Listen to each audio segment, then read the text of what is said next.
వి gold trusted gold buyers తాకట్టులో ఉన్న బంగారాన్ని విడిపించి ఈ రోజు ఉన్న మార్కెట్ ధరకే కొనబడును. మరిన్ని వివరాలకు సంప్రదించండి 7710772020. స్వామివారి పాదాల చెంత సాక్షాత్తు శ్రీ మహావిష్ణు విగ్రహానికి పట్టినటువంటి ఉద్గతి ఈ పాలక మండలి నిర్వాహకం కారణంగా మలమూత్రాదుల మధ్యన గాంధీ బీర్ల మధ్యన వెంకటేశ్వర స్వామి మారుమూర్తికి ఈ దుస్థితి పట్టింది అంటే ఇంతకంటే ఘోరము పాపము మరొకటి లేదు.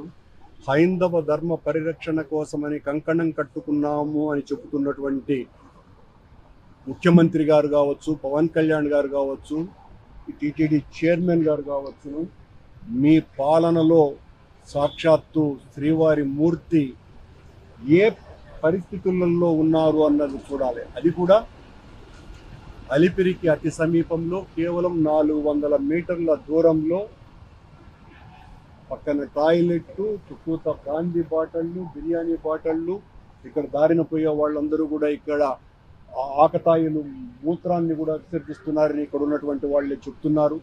ఇంతకంటే దారుణం మరొకటి ఉన్నదా? ఇంతకంటే ఘోరం మరొకటి ఉన్నదా? ఇంతకంటే నేరం మరొకటి ఉన్నదా?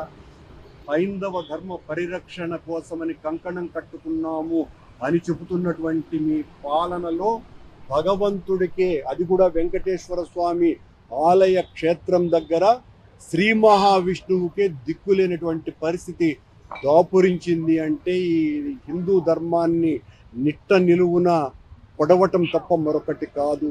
ఒక పూర్వ పాలక మండలి అధ్యక్షునిగా మనసు కలచివేస్తున్నది.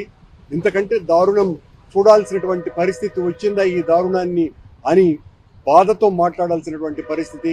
ఈ ఘోరాన్ని మొత్తం హిందువులందరూ కూడా ఖండించాలి. హిందూ సంఘాలన్నీ కూడా తీవ్రంగా స్పందించాలి.